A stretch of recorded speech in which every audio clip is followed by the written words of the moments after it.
Hello, welcome to the Oral History Project of Criminology. We're coming to you today from Atlanta, Georgia, at the annual meeting of the American Society of Criminology. I am Jay Albanese. I am very pleased to have with me John Braithwaite, distinguished scholar, Australian scholar in criminology, to talk about his life and career. And it's a very difficult task because John has been so prolific, and he writes down almost everything he thinks about. Uh, so, uh, but before we get into some of the specifics of what you've been up to over the last number of decades, first you were born in Ipswich, Australia, and where exactly is that? Quite near Brisbane, Okay, the northern capital all of right, Australia.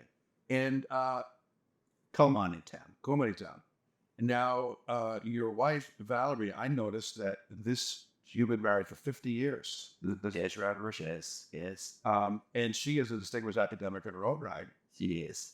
And actually, we'll have to interview her one day about her life with you. Uh, That'd be the interesting The story. good bits of my life I can certainly attribute to Valerie. Yeah. Absolutely, yes. So, yes, it's We met much longer than 50 years ago. I won't tell you quite how long, sure, because we were 5 years older. So we went to the same kindergarten. yeah, So it was an infatuation that developed kindergarten, and knew her right through high school and right through university. that's unbelievable. That's quite a story. I mean, that is an epic love story when you get right down to it. No, I love it. Okay, so you went to an undergraduate to the University of Queensland in psychology, and also did honors in anthropology and sociology, correct? And then it was only 5 years later, you got a PhD in sociology from the University of Queensland. And you're the first PhD from that program? I was, yeah. The leader of the department was John Weston, father of Bruce Weston, and of Mark Weston, a famous Australian sociologist, and who sort of runs a lot of things at University of Queensland days. And his wife was also one of John Weston's PhD students. So we're all part of the Weston dynasty there. Oh, that's terrific background. And of course, you had a long career at several institutions that we'll hit on. And you're now emeritus distinguished professor at the Australian National University. And we're lucky to have you here because you are now a visiting research professor at the University of Maryland. So we're able to grab you while you're in the US. I'm very much enjoying my time at University of Maryland. There's a wonderful group of people that I'm learning so much from. Yeah. Now, when we get to your work, your scholarly work, it's a large body of research. By my count, you've written at least 30 books, another 7 edited books, and hundreds of journal articles and book chapters and so on. So it's, many PhDs are always criticized for knowing more and more about less and less. In your case, you seem to know more and more about more and more. You always seem to expand. So what I'd like to do is, Well, I gotta say, Jay, the publishers didn't think that. First up, when I turned my PhD into a book, it was rejected by 19 publishers, no less. 19.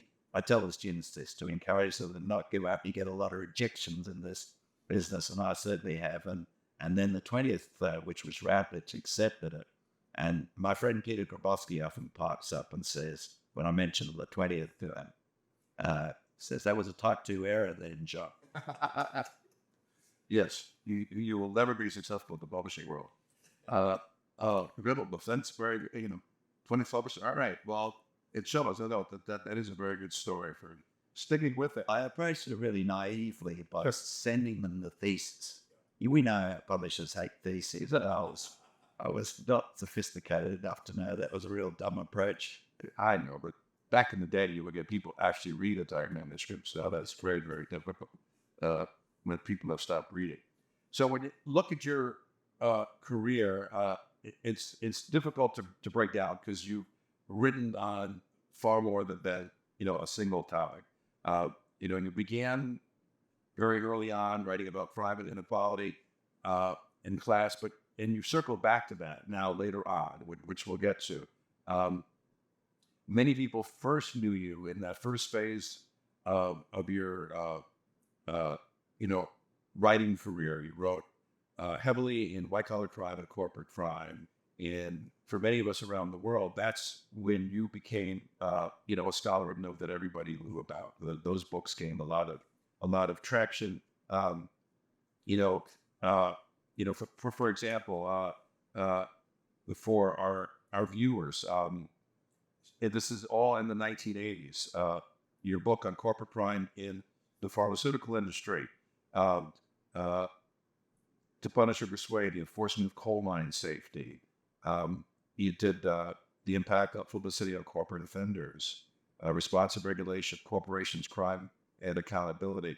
These are all books that were published by major publishers, all reflecting research work you were doing in that area. So my first question is, what drew you to the white-collar corporate crime area, you know, especially at this part of your career?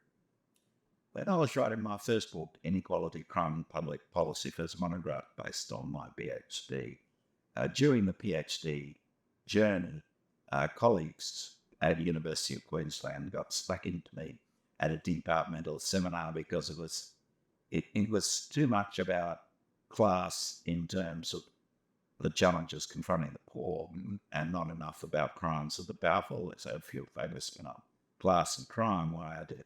So I took that criticism to heart, some would say, turning raps to heart, and really became a corporate crime scholar on the back of balancing the inequality, crime, public policy analysis. In a bit, it became about the idea that some kinds of crime are widespread because people are dominated, and other kinds of crime are widespread because other people dominate. So that's and that became a bigger thing in my 2022 book, Macrocriminology and Freedom. So that's when I started, and I quickly developed a passion and an interest in the problems of the pharmaceutical industry. You remember when Stanley Sporkin was doing that terrific work as Director of Enforcement of the Securities Exchange Commission in the aftermath? You've written on that, of the lock-in scandal and so on. Well, those disclosures, Sporkin's method was to say to companies, you either fully disclose, Fortune 500 companies, you either fully disclose all your corporate bribery practices. You can call them questionable payments. You don't have to call them bribe, but everyone knew they were bribes. And if you do a full and frank disclosure and come up with plans for prevention, I thought really Sporkin's work there was the most important moment in the history of corporate crime enforcement. He had a brilliant enforcement imagination. And so what those disclosures showed that the pharmaceutical industry was, and I worked on those files, microfiches, so looking for the detail of what the pharmaceutical companies had disclosed. And like 19 of the top 20 US pharmaceutical companies disclosed bribes. So they're bribing health ministers. Donald Rumsfeld's company, GD Searle Corporation, I got a chapter particularly dedicated to his work in that part of his life, which is entitled Reincarnated Rats, which is about GD Searle research, and rats would die or develop cancerous tumours after being given the drug in the early stages of the development of the product, and they would be replaced by healthy rats, hence the reincarnated rats chapter title. So, but it was a painful part of my career because I got so much trouble from the industry. I also had a lucrative job offer from the industry during the process of the research. But then when when it came out, the industry got very determined about trying to stop and we're in conversation with the publisher. The publisher went to a top global law firm, and there was a delay of 4 years. I actually finished that book in 1980. It was published in 1984, and the libel lawyer had 400 questions that I was required to answer to their satisfaction. And I just learnt recently from a history of the Australian Institute of Criminology, where I worked for a period at that time, where when Richard Ardick became the incoming director of the Institute, he said, I was unaware of this. The first thing that was in his intro was a threat to sue the Australian government, of which I was but over insufficiently bringing under control this rogue employee writing on corporate crime. Yeah. Oh, that's very interesting. Now, speaking of the AIC, many viewers might not be familiar. Early in your career, you worked at the Australian Institute of Criminology for 5 years, I believe, something like this, in late 70s, early 80s. And could you just give a brief overview so folks know, because the Institute is kind of unique in what it does and what you did there, especially, that this is the early part of your career. Well, it's changed a lot over the years. In the early years when I was there, it was more an academic kind of institution. Then it became a bit more like the British Home Office. And, yeah, there were phases in the history, but a lot of the very best criminologists from Australia went through. I mentioned Peter Krabowski just before. He was one. He's just got the cybercrime award at ASC this year, and he's won the Celine Lewick Prize and so on. But there were a lot of really outstanding people, and in those days there was also a big connection with the United Nations.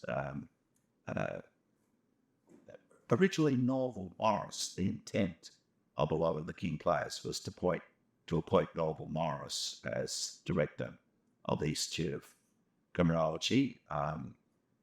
There was some political opposition to Norval, and Norval ended up staying at the University of Chicago to become Dean of the University of Chicago Law School.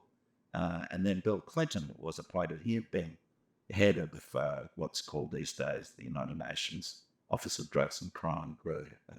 And so, yeah, we had a lot of UN and international orientation at that time, which I've always had that interest, like you.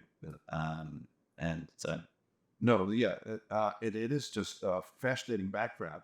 Now, somewhere along this line in the 80s and 90s, you became a part-time commissioner, the Australian Competition and Consumer Commission. That was a trade practices commission. And so that this was a regulatory body, but it's kind of unusual for an academic to serve with that kind of role.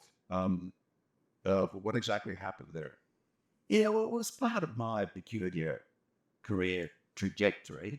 I mean, when I was doing my PhD in the University of Queensland, I was a young political aspirant. Still to this day, I'm a life member of the Australian Labor Party, and I had my eye on a safe Labor electorate. And then I actually became interested in intellectual life through the journey of the PhD and the wonderful people I was surrounded with. University of Queensland, at that University, I was the first person to teach criminology at Griffith during that time. So I decided to take the academic path instead.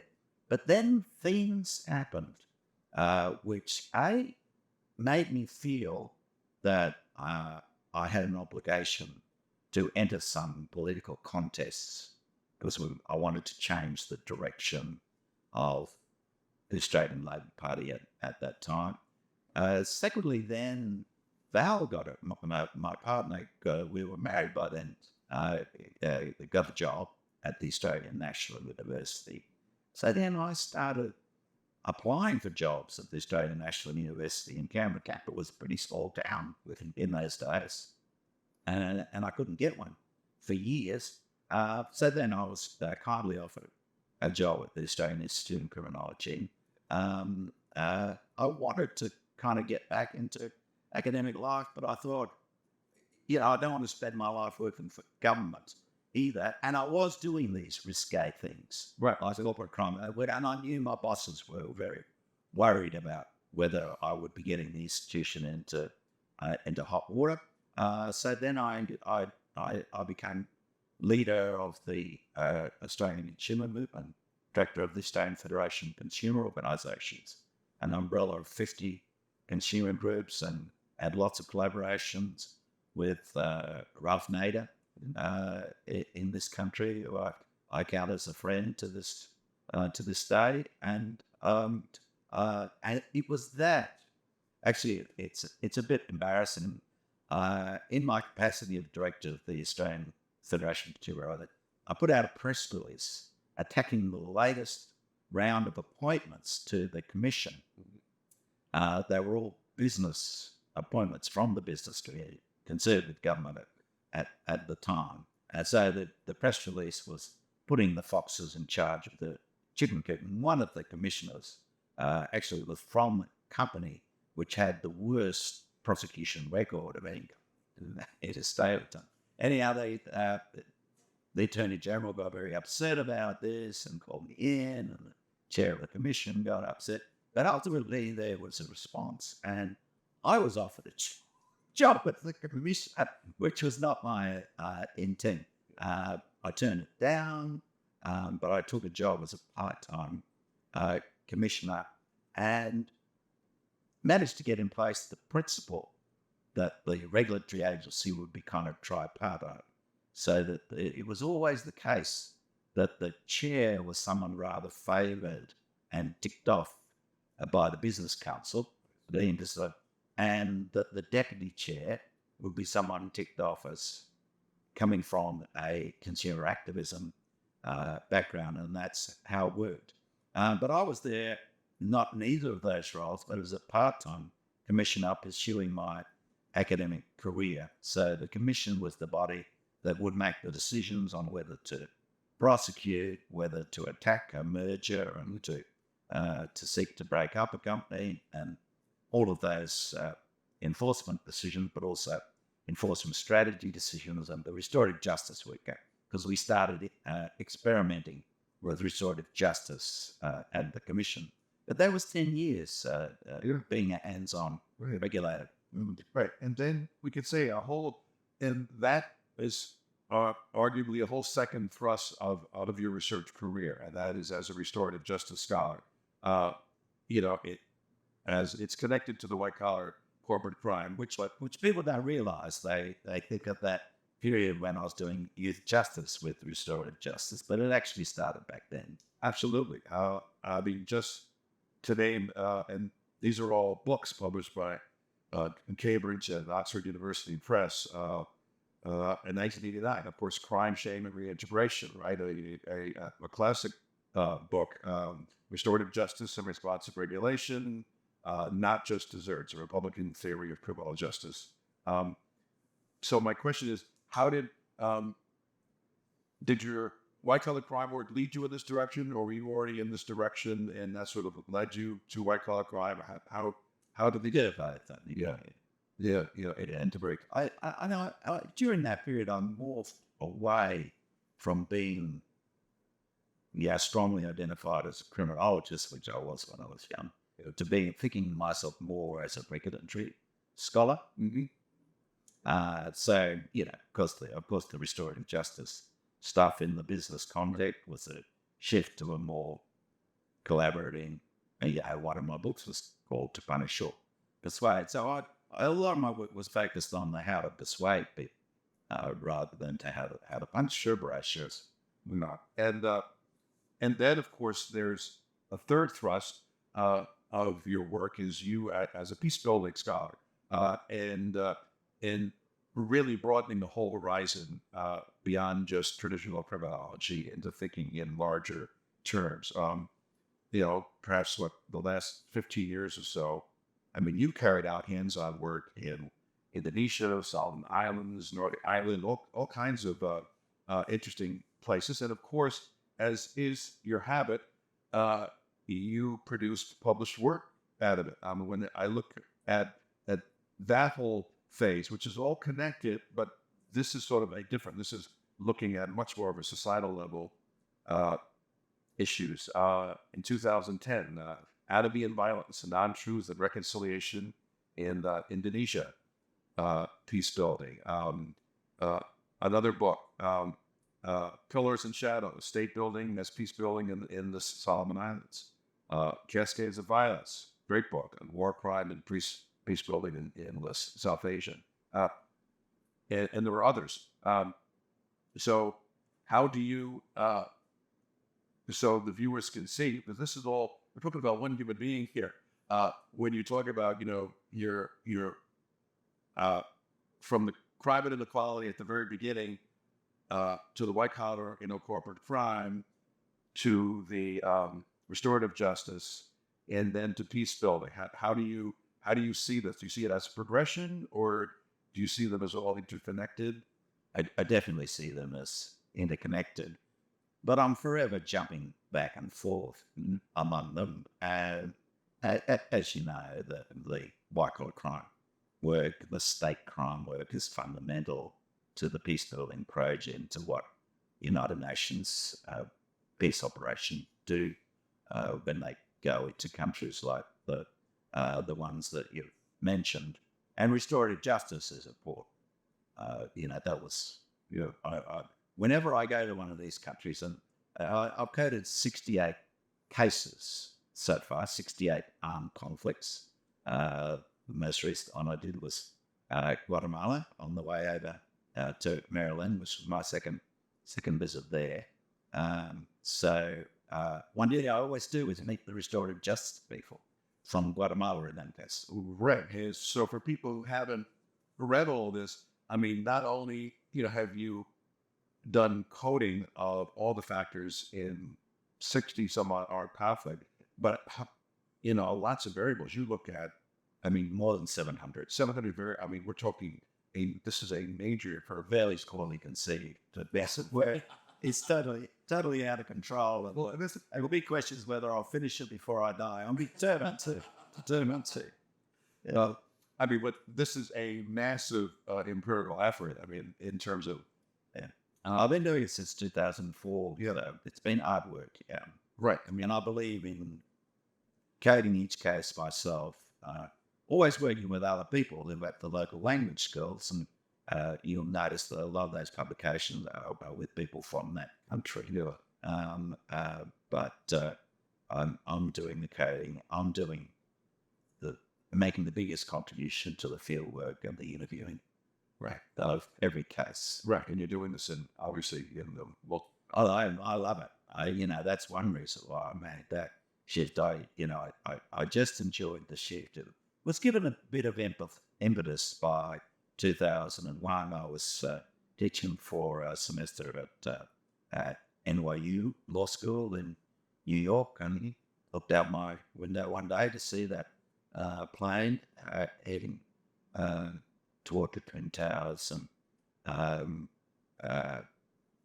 it was an important and difficult time. Difficult for the students, difficult teach. We decided it happened on the Tuesday. We decided to go back to teaching on the Thursday. That it was best to get back to work, but that was good for some people and not for others. Right. And a lot of the students struggled. They were locked out of their accommodation. The NYU students, not because they were hit, but they were down in that part of Manhattan, and the gas pipes into the student accommodation were all cracked. So then I, of course, like everyone, thought this is a new phase of the history of conflict, and so that's a good time for me to activate what I've been thinking about for a while. I didn't start until 2004. I had a lot of leadership responsibilities at that time at the Australian National University. Now, Uh, and then what I would argue would be a fourth thrust of your academic career is John Braithwaite as the criminological theorist. Now, in just this year, your newest book, Macrocriminology, has appeared. In that book, uh, attempts to tie together a lot of the other strands that you've been working on for all these decades. So, first, for our viewers, could you explain, in your view, what is macrocriminology? Because you have some very interesting quotes. I'll mention a couple of them, but go ahead. Yeah, well, to be a macro criminologist is to change the reference for study of criminology, and that's certainly not an invention of mine. I mean, the important change of reference is to focus on institutions, which, of course, institutional enemy theory does in a big way. Institutional enemy theory is one theory that's a big influence. I try to develop it, but that I would never claim that the contribution in that sphere of chronological theory is anywhere near as important as the sequence of classical contributions to enemy and the study of institutions, starting with Merton. The referent is usually the individual offender, the individual victim, and then you've got a mesocriminology of neighborhoods. The neighborhood is often the referent, and this is to move more macro, and hence the importance of variables like war that you mentioned earlier. What's the relationship between war and crime and war? That's very important in the book, and macro mechanisms like cascade effects. So in that book, crime and war and domination are the key variable, explanatory variable I mentioned earlier, are seen as cascade phenomena. So phenomena, as it were, self-designed to create more instances of themselves. So if you have a mass shooting in America, that increases the probability that there will be another a mass shooting. You get 0.3 extra mass shootings for every one that occurs. So there's a mass shooting cascade that goes up like that. So the longer the period of history, the United States has more and more mass shootings, the harder it becomes to prevent them and stop them. So we shouldn't have exaggerated views about how different America is for having such a high level of mass shootings compared to other countries. A lot of the difference is due to the fact that it's a cascade, that once it takes off, it's a contagion in important ways. And I think there are a lot of contagion effects in US history that, for example, a contagion of violence, on the analysis in the book, starts with the assassination of the Kennedys and Martin Luther King and other important black leaders during the 1960s. And particularly after the King assassination, you have more than 100 major US cities in flames. So that there is a huge cascade of violence. So I'm a bit of a critic of the great crime rise, great crime drop literature in the United States that doesn't focus more on the cascade elements of it. And that's also important to understand prevention. But it is a more macro lens on causation and prevention. Right, and that distinguishes your work from most work in crim theory. Most crim theory looks at a much more micro level of things. You, for lack of a better word, there's almost a political science aspect to your work. You look at much more macro level indicators, not just crime rates. You look at all kinds of events going on. I mean, in your book, Macrocriminology, you have something like 150 propositions there. Trying to link these larger social factors that are going on to what's happening, crime-wise. So, and that just makes it more difficult because you're trying to put crime in the context of the big picture of all the events, the conflict that's going on, and how that kicks down. There are 150 propositions. Ridiculous, isn't it? But I create the story that it's really parsimonious because I boil them down to 6 propositions, and then I boil the 6 down to one umbrella proposition, which is sort of a normative claim. The book is also about integrated normative theory of crime and explanatory theory of crime. So the one proposition is prevent crime in order to reduce domination, and reduce domination, prevent crime. So the old inequality and crime literature is there again on that. So I think domination is a more useful variable than inequality, income inequality measured by the Gini coefficient. Right. And you have some great lines from the preface to macrocriminology. In one sentence, you say, this is a book that takes insight from quantitative social science seriously without seeing it as the most important knowledge. And you could argue that perhaps that's a very nice way of doing a critique, because that's becoming sort of mainstream criminology in terms of quantitative social science. It's important. It does what it does, but it doesn't tend to look at the types of variables that you are looking at.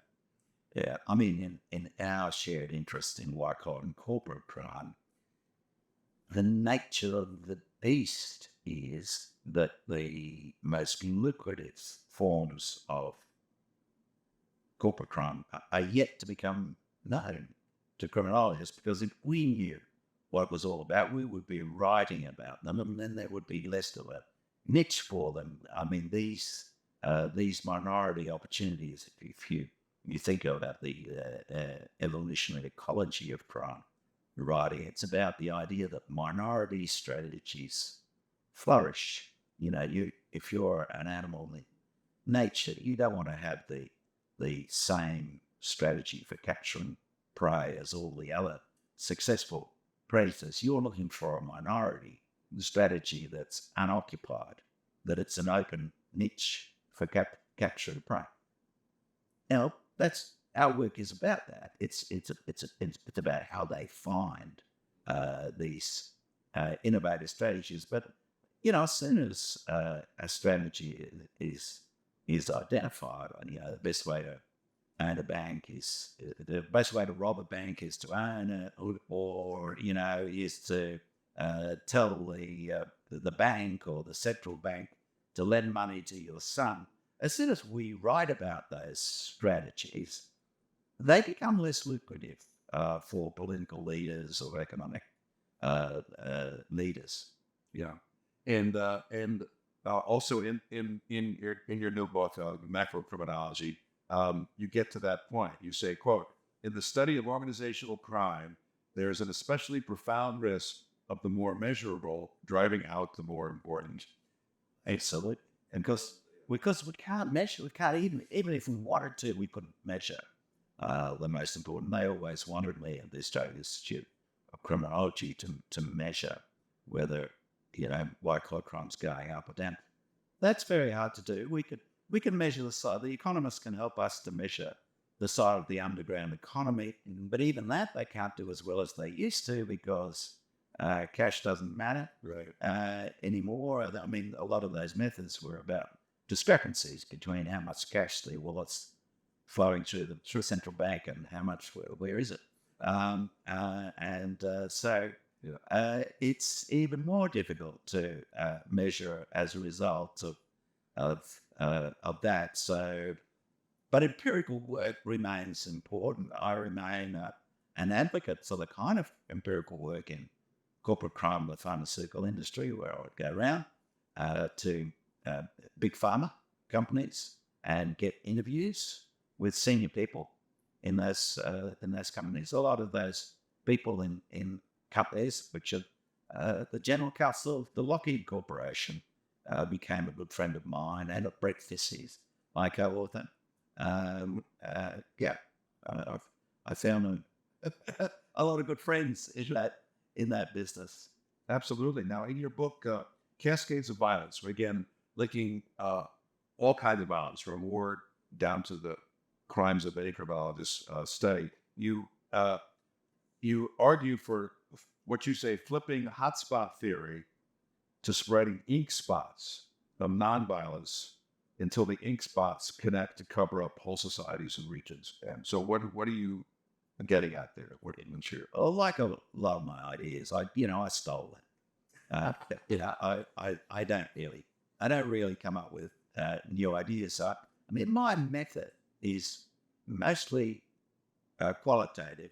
When I was very young, I've talked to John Lau about this. We had very similar. I was viewed when I was very young as a strong quantitative scholar. But then for so long since, I've been focused on this qualitative work, where now I've lost track of what question I was answering here. But no, I mean, the whole point of the hotspots versus the hotspots versus the easement. So that one that I stole. The responsive regulation idea was stolen from coal mine safety regulators who talked about that. Well, that's what they were doing. And I may have given it a bit more nuance, given it a bit more theoretical structure, drawn out its implications more. But my method is to do the qualitative work, find the master practitioners, whether they're practitioners of compliance in the corporate sector, the kind of work that you do in the corporate sector, among other, you do so many things. That's one of the things you do. Who are the people and which are the companies that are doing the most fantastic things? With the coal mine safety work, I was looking for the companies with the best coal mine safety improvement records, and how was that being accomplished? Interviewing them about that. With the ink spots, that was leaders of peacekeeping. That's an Australian general who described that's what he was doing during the Timor peace process. They would pacify certain key nodes. It's not quite the same way of thinking about hotspots as criminologists do. Criminologists think of the hotspots as the very worst sites of crime, whereas the peacekeepers think of highly endangered sites where violence couldn't blow up, because that's where the parliament is.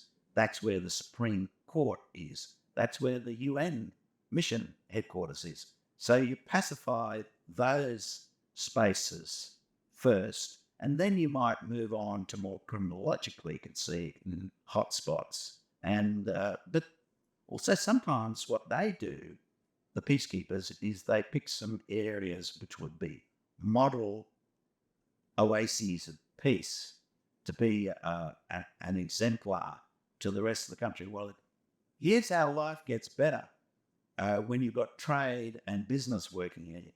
You've got a building industry, you can rebuild the houses that have been burned down, but no builder wants to go to your area because it's not peaceful. Here's the peace dividend. Come and visit. Build a tourist industry in that as a further peace dividend in that oasis. Have a holiday here and see what it's like to live in peace, and then go back and do that. So then you've got different kinds of ink spots, some of which are criminological type, Larry Sherman type hotspots that are be pacified, some of which are strategic ones around the parliament, and others which are these exemplars of the peace dividend. And then you're gradually beginning to connect up those, to spread the ink spots, connect them up to each other until you cover the whole country. So it's a bit of it's about how to turn hotspot theory in criminology to learn from peace building, but it's also about a critique of we criminologists. We're too cynical about life, and particularly when we're in the theory and testing of theory business, So, of course, when hotspot theory came out, a very persuasive empirical basis that 3% of the addresses in American cities account for more than half the crime from those cities, and there's a simple policy response. Put the cops on the dots, and the crime rate will come down. And lo and behold, these evaluations, randomized controlled trial, show that they do. But then the criminologists say, "Oh, I don't believe that. That's too simple a solution. Put the cops on the dots." And it really was a bit simple too, because it didn't seem to matter that much what they did. They could just stand there, and it was a successful policy intervention. So, of course, then the critique became, "Oh, well, all the criminals will go to the next neighbourhood and do their crime." But then David Fosberg and others came along and showed, well, actually, what happens is the crime rate goes down in those neighbouring areas as well. So there's a cascade of civility that moves outwards from the pacified hotspots. So what do criminologists do then? They say, "Oh, well, we had a good idea about how to refute the theory. It got published in Criminology. Great, okay, it didn't refute the theory. The theory still stands. Go off and try to debunk some other theory." That's important work. But why weren't we in criminology say, well, that's far from a diffusion of crime to other areas, so crime goes elsewhere. Crime's also decreasing elsewhere. So there's a kind of a cascade of prevention going on. That's the idea of a cascade of prevention should have captured our theoretical imaginations earlier than it did.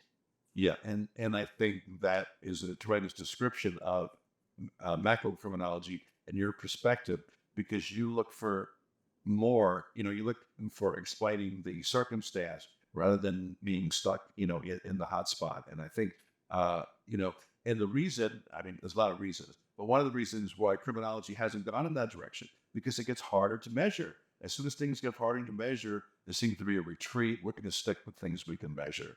And with macrocriminology and your other work, you're talking about concepts that are much more difficult to measure and take a lot of work and to even conceptualize what you want to measure, how you might assess it. And I think unfortunately that's been driven away. People said, well, this is hard to measure. I'm just going to stick with things that are easier to measure.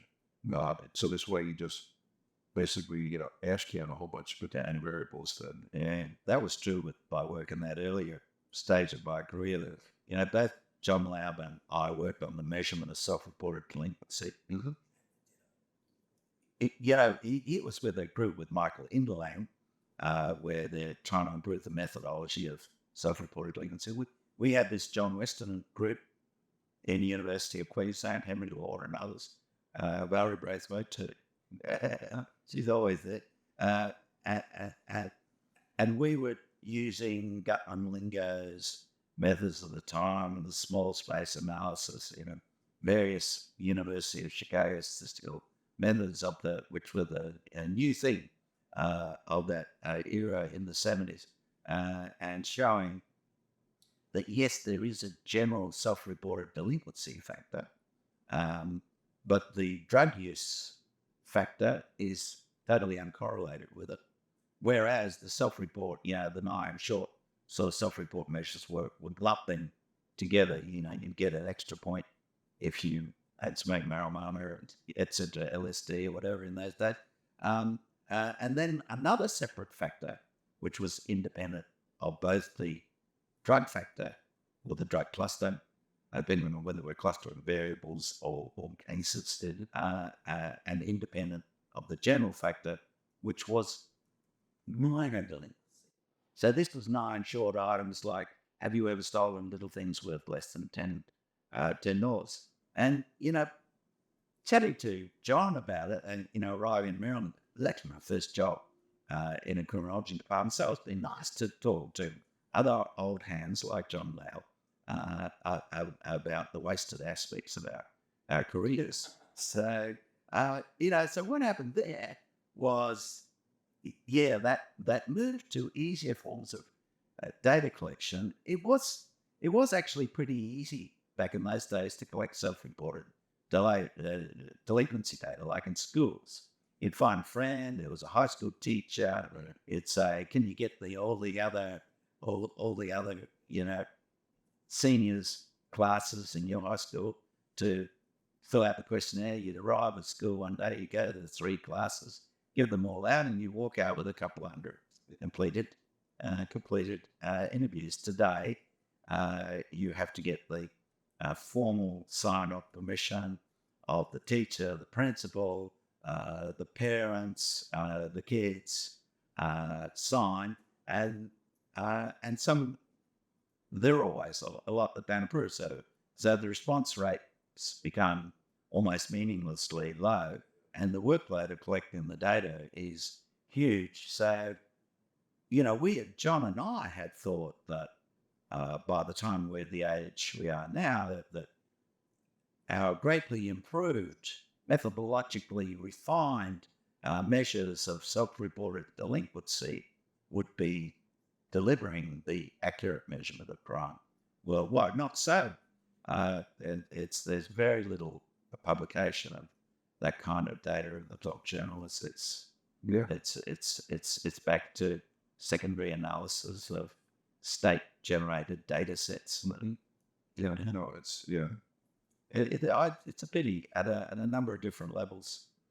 Yeah. Now, you've done in your career a number of visiting professorships. University of California, Irvine, NYU Law School, you're down with the University of Maryland, American Bar Association. American Bar Federation. Yeah. Were these just come along at different times during your career, opportunities to work on particular projects, or? Yeah, they were opportunities connected to my comparative work. The most important one was University of California, Irvine, because Gil Geis, who was one of the founding figures of what they founded as the School of Social Ecology at University of California at Irvine, and it's to this day not only one of the leading criminology programs in the United States, it's also, one of the very leading ones. It's also one of the leading law and society programs and environmental studies programs and so on. So the social ecology concept was a kind of interdisciplinarity that appealed to me. But Gil Geis became my most important mentor in the United States. I learned so much from Gil and from colleagues at Irvine, and my boss back in Australia, my last boss back in Australia, was a winner of the Gilbert Geis Award in Criminology from the University of California, Irvine, a very good young leader, Kate Henner,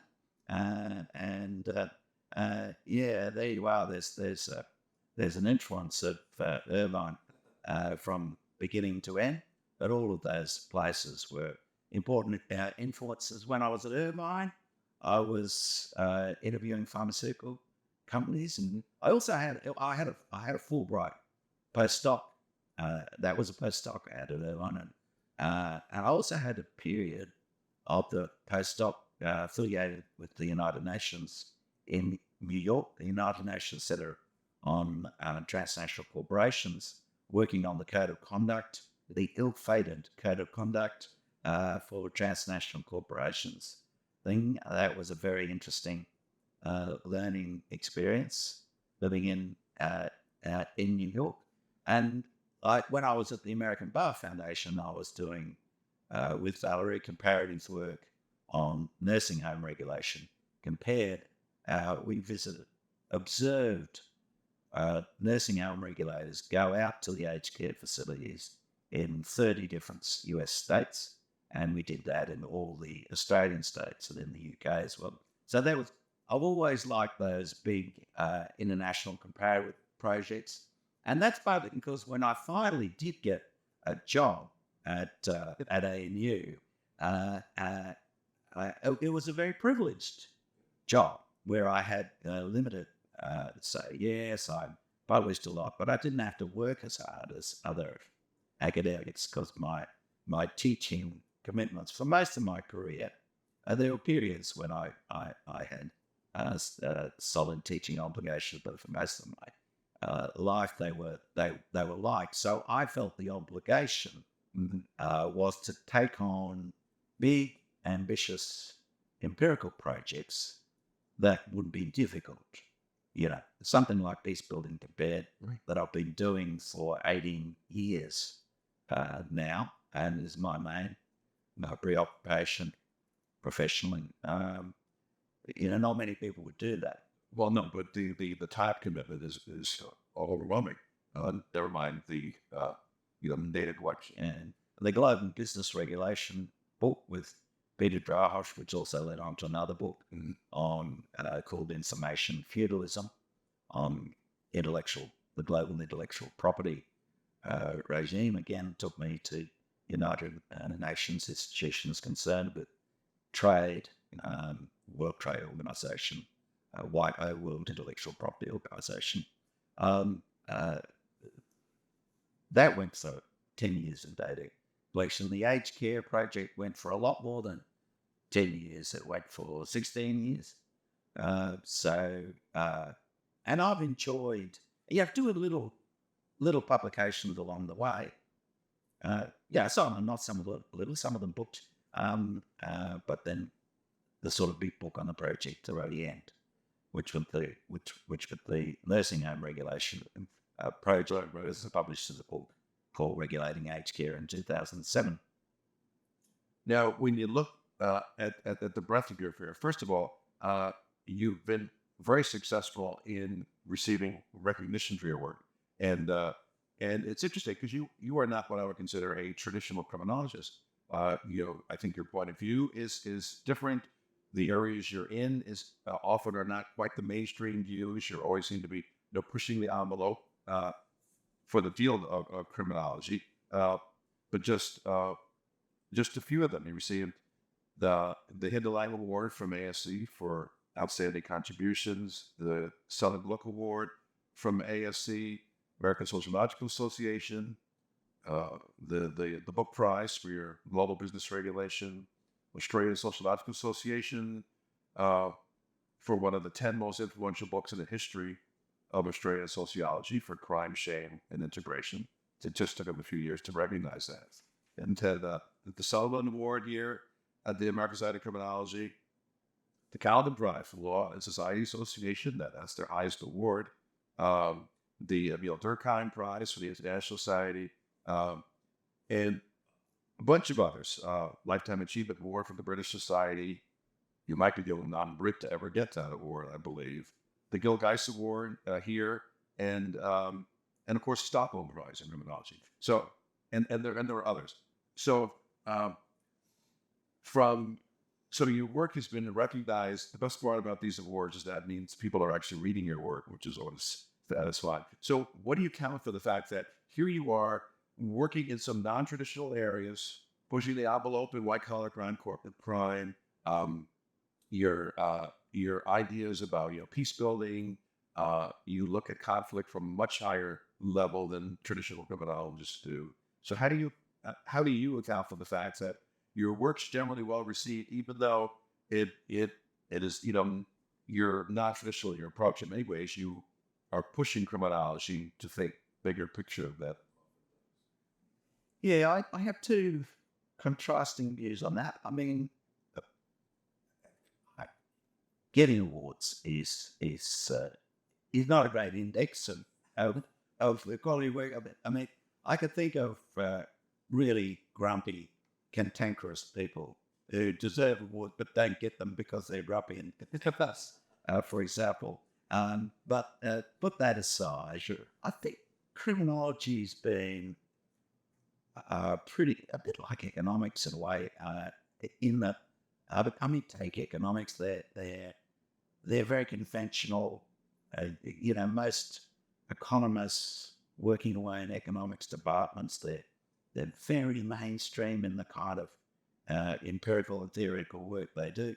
But when you look at who they give the Nobel Prizes to, they give them to or wild liberal icons like Hayek, and they also give it to they give it economic historians, to all sorts of. It's worth having a look and seeing what a high proportion of Nobel Prize winners and economists are not of their mainstream. And similarly in criminology, you have people like David Garland and Stan Cohen, who are so highly regarded, and definitely Yeah. not positioned as hardcore criminologists, and not in criminology departments. And there are a lot of those kinds of people, and I mean that's at the more theoretical end. On the empirical end, you got people like Terry Moffat, who probably gets cited more than any criminologist because she reaches over into another area. She's a Stockholm Prize winner, and her work is so important. So I think criminologists like the idea of having some people who get noticed in other fields. So even though the international relations people might think I'm a bit of a trivial blip on the horizon with my peacebuilding work, I'm there in that community. When I was at ANU, I was head of the division of philosophy and law.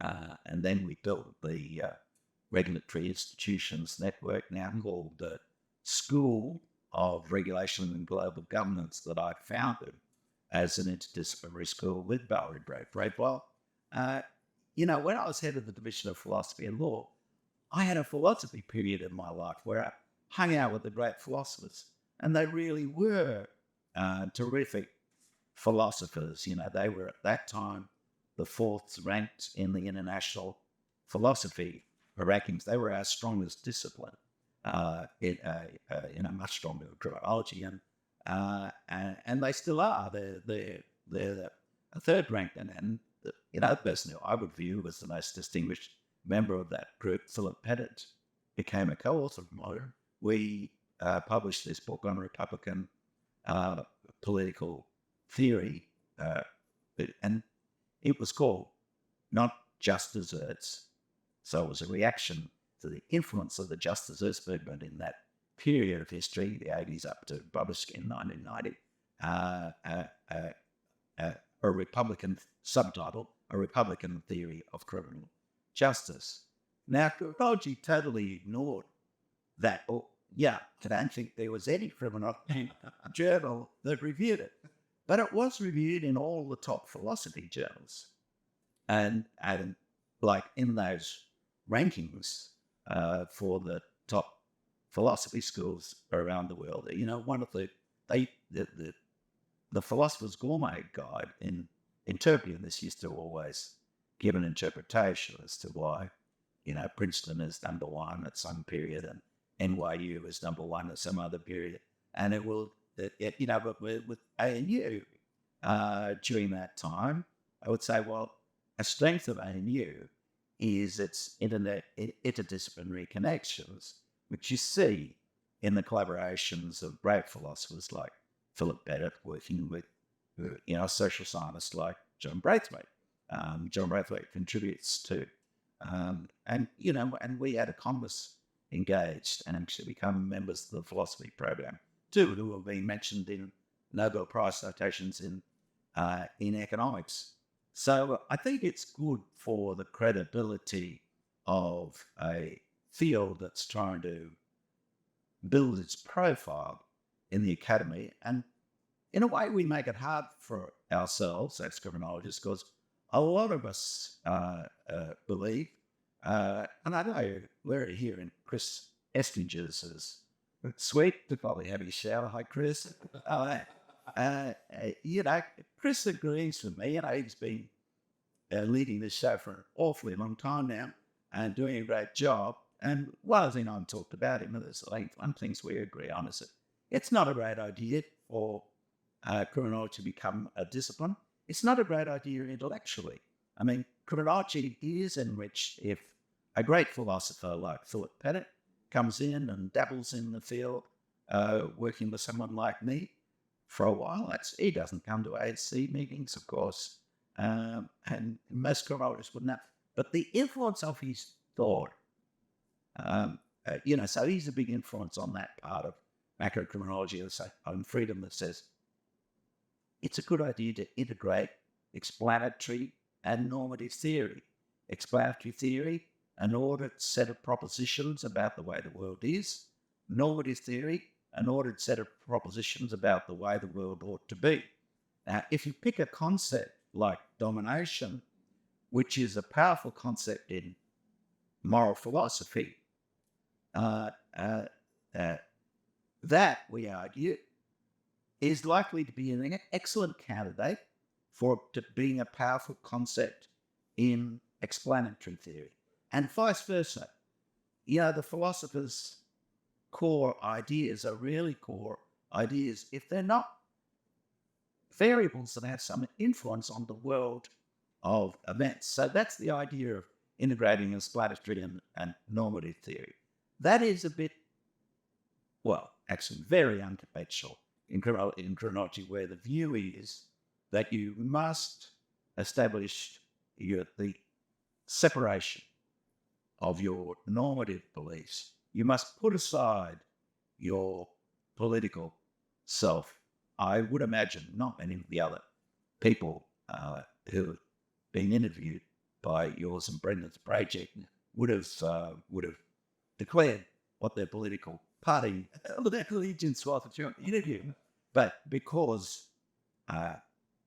Philip and I see that virtue in integrating explanatory and normative theory, it's important to declare what your standpoint is on these matters. So I think, David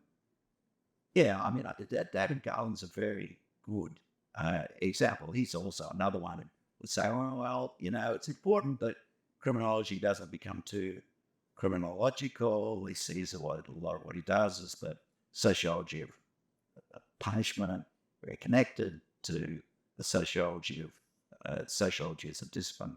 It's also actually very connected to history as a discipline. When he wrote his first great 1990 book it was in the history program at Princeton on a visiting thing as a young scholar.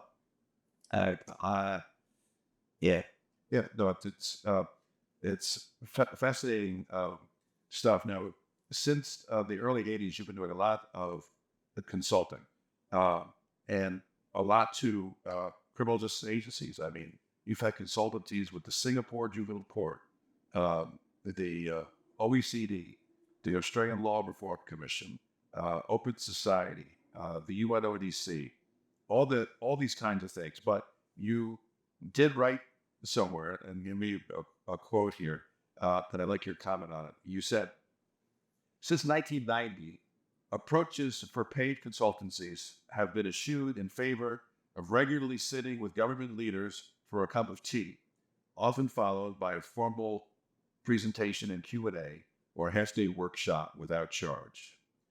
And you say, my philosophy since 1990 has been that you can achieve more by being a volunteer for many than being hired help for a few.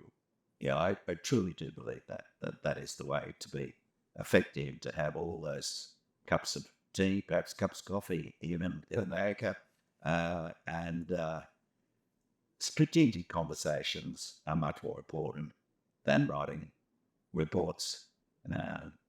I was listening to an interview with our former Prime Minister, Kevin Rudd, who leads the Asia Foundation these days as a former Prime Minister. He was saying, I'm trying to de-emphasize the report writing. The report writing is important because it lays down an evidence base and so on. But the most important, that's why it's quite helpful to have a former Prime Minister in there who's moved at high levels in UN circles. He was a senior diplomat before he was a Prime Minister. it is bringing the key players together for those strategic conversations. You didn't discover that from reading that statement of mine, but it's the same kind of thinking that you need people doing excellent work. The other side of it is you can be a great quantitative criminologist and never do a media interview of any kind, never do social media.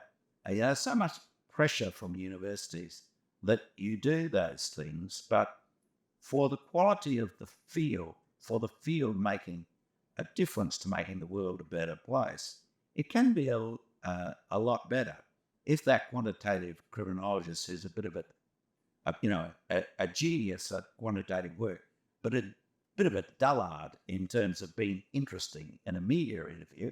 It's better that they don't waste their time on that. It's better that they do another quantitative study and let someone else who has that flair to communicate with the media to do that stuff. I don't prioritise, I don't view myself as a good media performer. So I used to do a lot more of that as well when I was younger. And also when we were building the social movement for restorative justice, I had an enormous burden in my life. I was saying to my colleague, Heather Strang, that I was doing more than 50 talks a year just to people from the social movement for restorative justice. The demands were endless, and I was traveling endlessly. And I would do things like, one day trip to Los Angeles and then straight back to Australia so I could cope with the burden of it. Well, we were early movers. That centre that Heather led, one of our centres at the school, that was the Centre for Restorative Justice. We had a nice opening motto from our opening sign by Nelson Mandela, where Larry Sherman did a lot of work as well. We were the leading research group in that early period of the development of the field of restorative justice. Actually, they weren't much interested in having panels on restorative justice at ASC in those early days, more than 30 years ago. Today, there's always quite a bit of it. But we were setting up our own conferences with mixtures of scholars and practitioners, and that's where the demand on my time for speaking. And today, if I do those, well, I still do them a fair bit, but nothing like 50 years, because there are so much better speakers than me on enough to do that. And so it's good in the division of labour.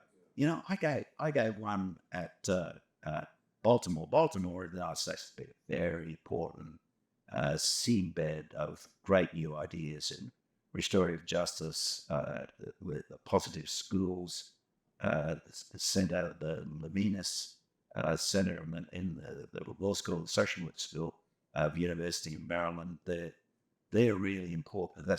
They do work on preventing, restorative approaches to prevention of sexual harassment and sexual assault in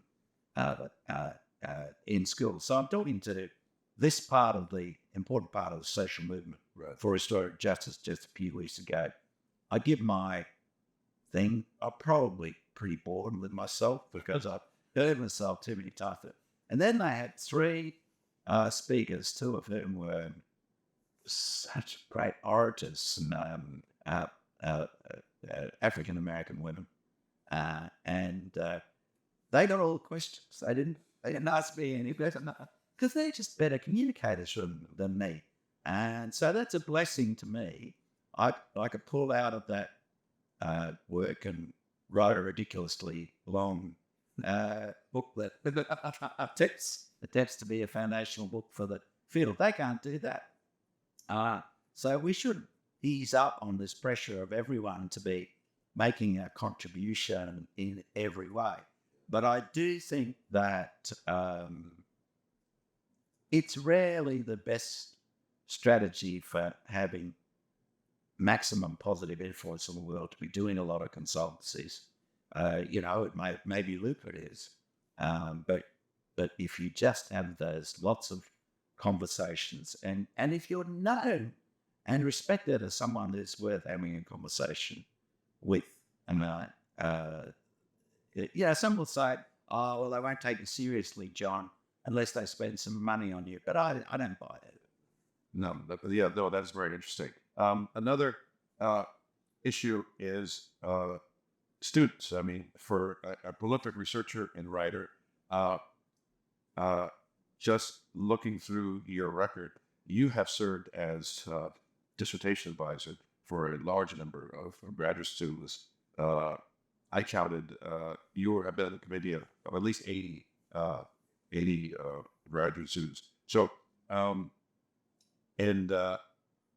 which takes balance, because, as you know, when the graduate student drops another large manuscript on you to review, this is Actually 80 PhD students plus the master's student. yeah, a lot. And but there's a statement you made. The quote is this one says, "None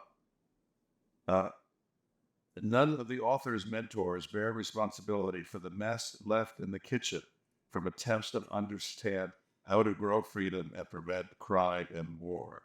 So you're characterizing yourself as creating a mess in the kitchen.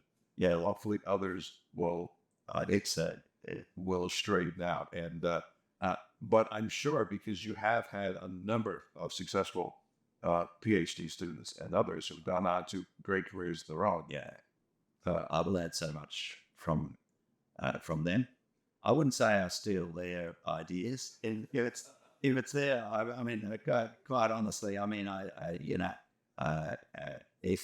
if they're doing any reasonable portion of the work, they'll end up the senior author. That's not to say that there's some where I do almost everything and they're doing just some research assistant things where they're not the senior author. But those collaborations with the students, I've learned a lot, because they've had a lot of really good ones. And now today, the PhD students out at University of Maryland are just so outstanding. Yeah, and you and relate to that. Another very recent quote from you. You said, "If we can nibble a bit at the edge of ideas that one day might transform, if we can be midwives with students who so nibble, this is a good enough life." Yeah, I think we should evaluate academics by the quality of what their students do, because, of course, we have a lot of students during our careers, and the sum total of what they accomplish is so much huger than what we do as an individual. And so it's all about the contribution we make to them making their contribution. That's the most important thing. I have worked hard at the PhD work, but again, I refer back to the fact that I've rarely had a significant a heavy undergraduate teaching load. Right. But yeah, you've more than made up to that with your productivity. And then here you are at your point in your career. You're distinguished professor emeritus at the Australian National University, but you have several book projects underway. The tentative title of the movie, "What Predatory Peace," is that tentative title? That's the book I've got to get done before I drop dead, because I can't write that until the data collection for Peacebuilding Compared is complete. Right. So that is years off. Right. And that's the one that's looking at the 60 or 70 armed conflicts around the world. Oh, by then it'll be probably 90. Yeah. Which you're collecting hundreds of variables on each one. So yeah, that this is a research and time consuming hundreds of right. Yeah. So yeah, a lot of the hardest, biggest cases are sort of in the bag, like Democratic Republic of Congo. That was a really, the field work was hard, and many mistakes were made. I mean, during the field work. But and Afghanistan was another sort of hard one. But I've got some more comfortable ones to do, like going to Turkey. I'm looking forward to soon. Yeah, things have changed. Anyway, my personal favorite line from your new book, Macrocriminology, you say, universities, particularly through their students, are freedom's greatest hope. And you go on to say, my privilege is to be part of their conversations. So you really credit your interaction with, the students as being a driving force. Yeah. Yeah. When I was a young aspiring politician, I thought the way to make the biggest difference in the world was to be a political leader. And I wouldn't have been very good at that. And there've been lots of aspects of the academic life that I haven't been very good at too. But some things I've been okay at. And if you can find your niche, and finding your niche is about collaborations with, I have more than 100 co-authors. I have all those PhD students that I'm learning from, and a lot of leaders of state, federal, international bureaucracies that I'm having cups of tea with. Mm-hmm. So through being a part of all of those conversations where the university's the node, the university that is, gives you legitimacy. Some universities more than others. I was talking at ASC this year about my visit to the Carnegie Nuke conference, and no one in the nuclear strategy area would. Although actually the chair of Carnegie Commons made a point of saying to me that he didn't know my work, and it was really good to have this pluralization of the conversation from someone from as strange a field as criminology. So there you are. But it's through going into those other worlds and learning and connecting up to different people in those different worlds that one makes a difference. But I said in explaining collective efficacy theory, I didn't explain it in any sense in terms of the way I use it in macrocriminology and freedom, although I was actually doing that. But I would say there's this guy in Harvard, Rob Sent, so it's a much better idea to invoke a criminology from Harvard than some blow-in from Australia that they haven't heard of. But it's the legitimating base of the university, in that case, delivered to a great criminologist, Rob Sampson. And it's in this era of platform capitalism, the most powerful platform remains the university. It's so important to defend the independence of universities, to not have it taken over by the military-industrial complex, for example. President Eisenhower was so right on that danger, and many universities have succumbed to that danger in profound ways, and because people like Einstein talked about that a lot during that period up to 1945. So I say to my students from the peacebuilding work, I tell them one story. I say, well, I've just come back from West Papua, and the president of the university banned political conversations on independence for West Papua from occurring on the campus. He had just built himself a new chancellorly building, beautiful building, where he had his office on the top floor. So the students rallied and burned his chancellorly down in protest over him banning freedom of speech at the university. He then called in the military, and 7 of the students were shot dead. And then I told him another story from another part of our region where a particular university had been completely destroyed, rebuilt. All our libraries contributed books to rebuild the library. Then the conflict builds up again, it was a Muslim-Christian conflict. The tanks came again, and the students rallied and stood in front of the barrels of the tanks to protect the university. They shot over their heads and blew up a large part of it. But then I say to the Australian students, well, would you do that for the Australian National University? Because they say, no way. They say, no. But if you're out on the streets trying to save freedom for your society, you would. That's when universities become most important, as we see in all the great transitional moments in history since the invention of universities. The universities have been important. And in between times, we have people like us just pottering away and having our cups of teas and putting ideas out in quieter ways.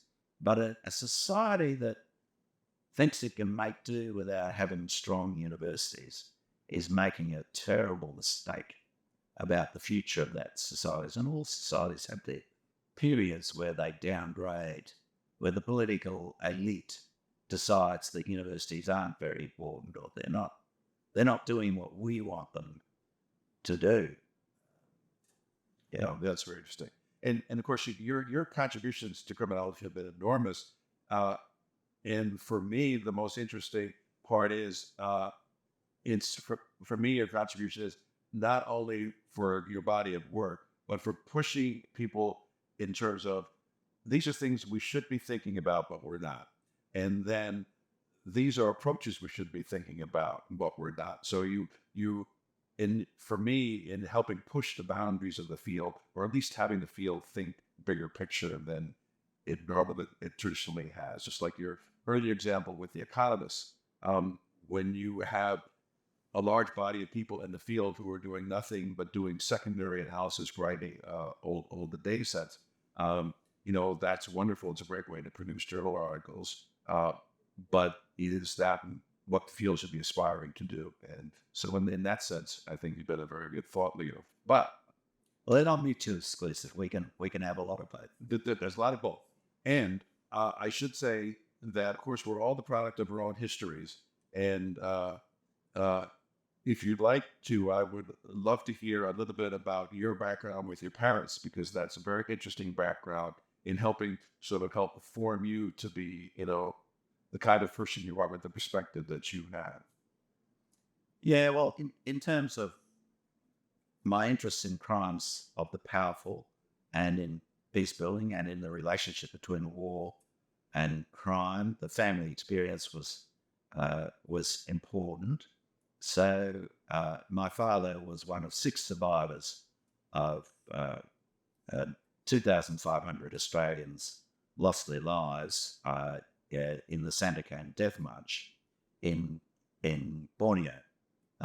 It was the worst war crime that Australians suffered ever.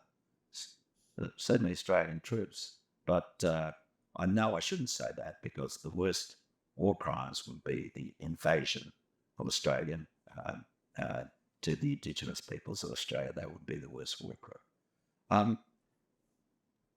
So there were no survivors among a British contingent of about 300 prisoners of war at that place. They were building an airstrip for the Japanese prisoners of war, and a lot of them were killed by American bombers attacking the airport as well. When my father came back as a survivor, he escaped and was lucky enough to be picked up by a USPT boat. The company became fire. When he came back to Australia, he wrote hundreds of letters to families of men who he knew who had perished, including my mother, who was the wife of my dad's best mate on the camp. But Dad had never met my mother. So she said, I would like to meet. In these letters, he would try to comfort the family in different ways. In China, he was very unwell. and the writing of the letters really exhausted him emotionally and physically. But my mother said, I really would like to meet you and talk to you about what happened in my hospital and so on. So they met, they talked for a long time, and as young people did in those days in Australia, they went to the pictures, to the movies at King's Cross. In the movie theatre, my father collapsed. He was so unwell, he was not expected to live long at that time. And so my mother took him home to nurse him, which caused a major scandal in the local Baptist church, but she nursed him back to Elder American.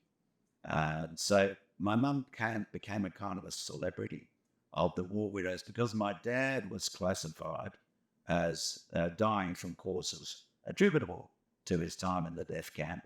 And her first husband became a celebrity of the double widow of the Santa Candidates in the war widows movement. So it was a very big part of my life. I used to go to the Ex-Prisoners of War Association because my education was funded by a scholarship for the Ex-Prisoners of War Association.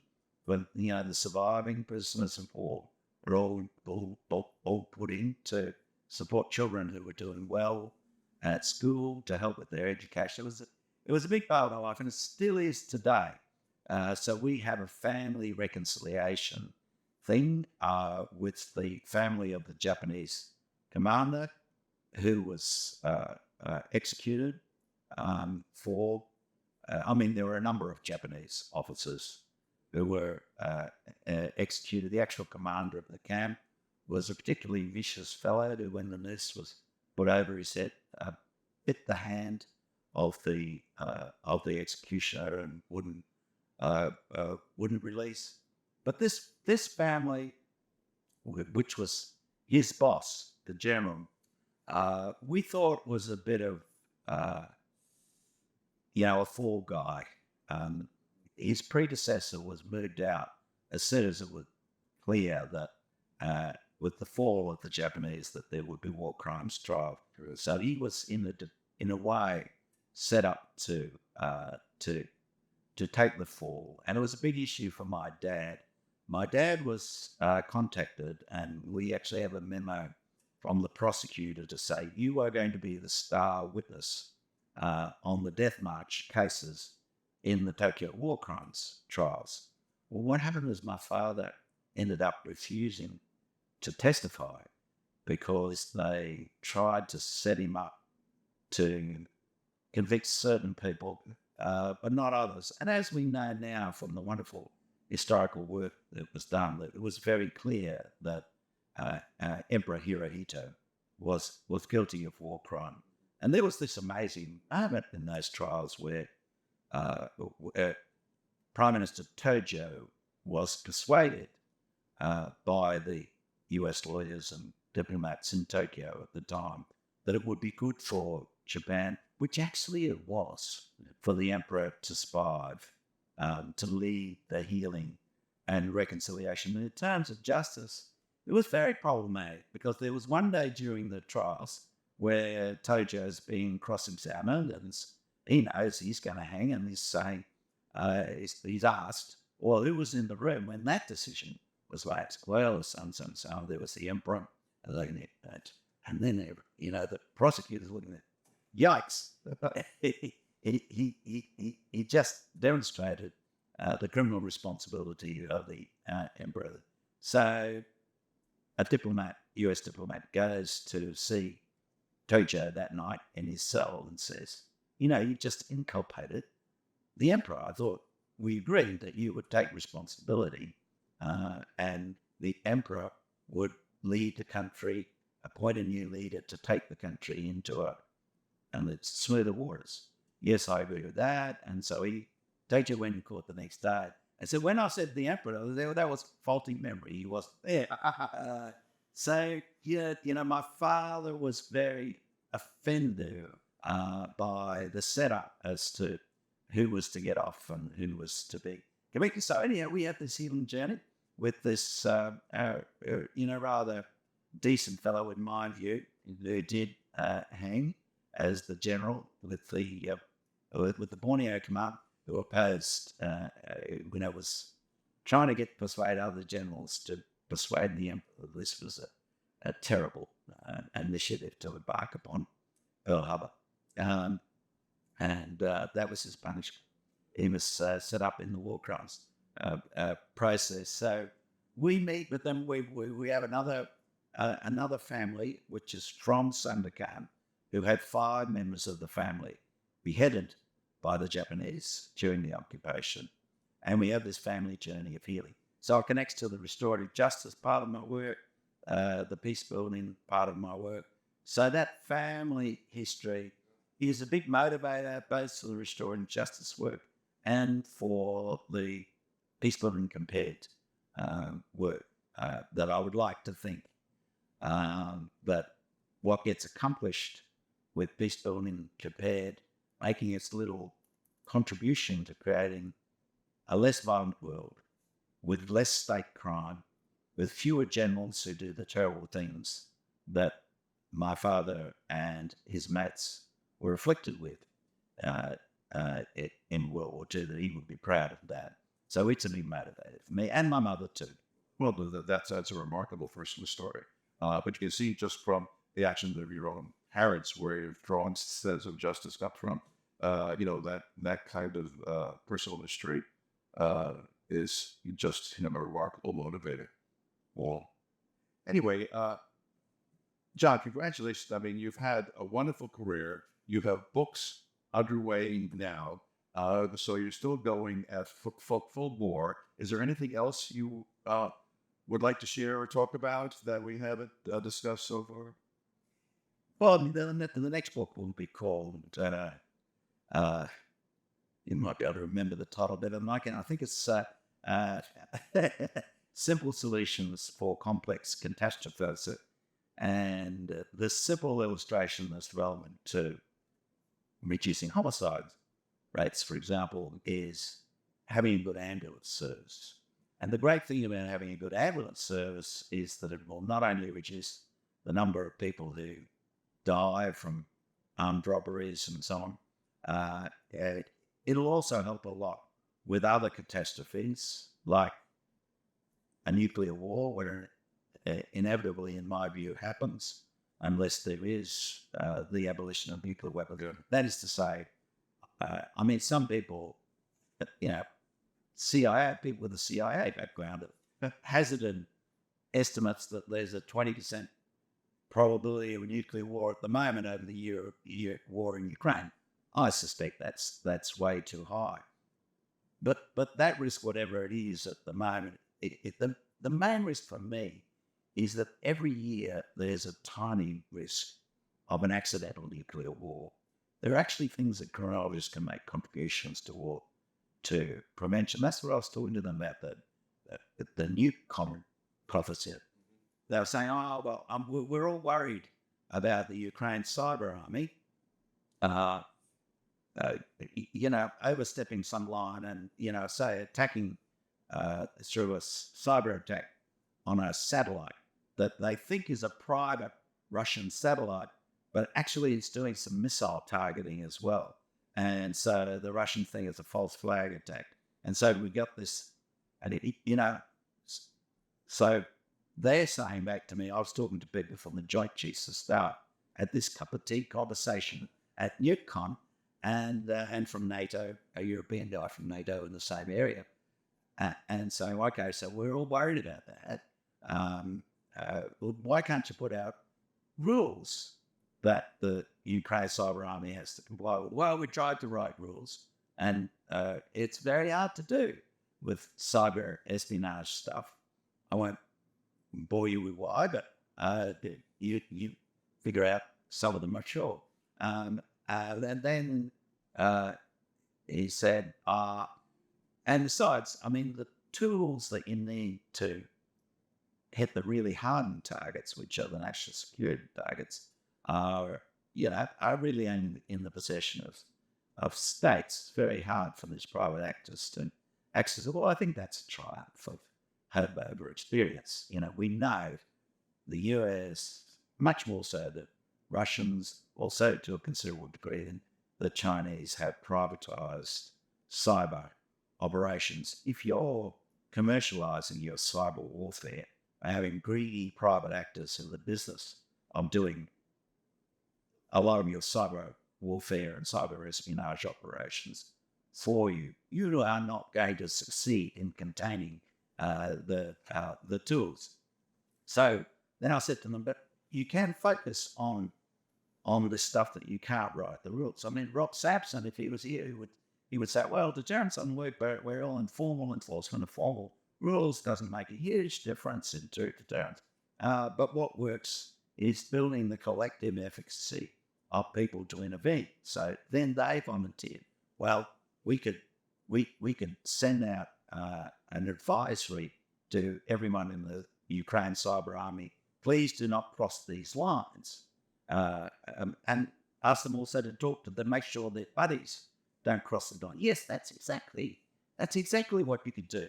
And when you drive that, send it out to the key leaders, get their feedback, get their buy-in, get them truly believing in these do not cross these lines memos, and send it to the Russians, send it to the Chinese to prove to them that NATO is serious about preventing accidental nuclear war. So here's a role of criminologists in catastrophe, criminologists in universities, back to Rob Sampson as a university guy. So it's the independence and multidisciplinarity of universities in coming up with solutions so you can have those cups of tea at the Newcom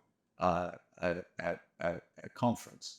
So I describe the university that is genuinely independent of the military-industrial complex as having the best capability of coming up to solutions to existential threats for humankind, whether they're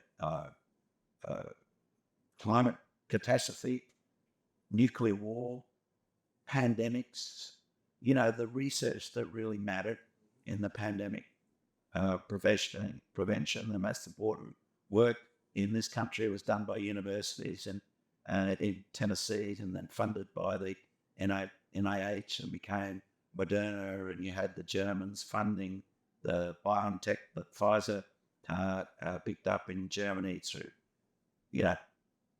on a foundation of a lot of intellectual work from university. And let's give credit to the Wuhan University scholars who identified the genetic sequence of COVID-19 so quickly and then just made it public, did not make money out of doing that. So simple institutions like independent universities, like an ambulance service that can't prevent these things, but can reduce the rate of death. I mean, why don't we learn lessons about what ambulance services did in Hiroshima and Nagasaki on that fateful day? I looked at that literature, and those studies are very instructive about how societies can respond to circumstances of maximum catastrophe. And these wonderful pieces of empirical work had numbers of citations in single digits. So we don't think that way enough, that there are, you have complex problems and you need complex solutions for complex problems. But there's a more basic thing to do to get the simple institutions working so your ambulance service can scale up. We learned a lot from that with COVID too. I mean, I know in the state of Victoria, all the rural ambulances came in to Melbourne, that medics from the army came in to drive the car, and then the professional ambulance guy would do most of the running around with the person who was dying and so on. So there are a lot of scaling up strategies to a pretty simple that we can have in place for more rapid scaling up to prepare for that nuclear war, which we will have sometime in the next 100 years, 200 years. And there's criminologists and lots of other people from other university fields make the contributions they can and should make to, for example, cybercrime driven accidental nuclear nuclear wars, and for all these dual-use satellites that are floating up there, targeting nuclear weapons. So that's what that book will be about. I haven't mentioned the climate change part, but you can imagine the similar kind of simple institutional strategies that I have in mind. Well, thank you very much, John. This has been a very enlightening interview. You've accomplished a lot in your career, and now that people know a little bit more about you, I think they'll appreciate it even more. So thank you very much, John. Thank you for those great questions, Jay. Okay, take care.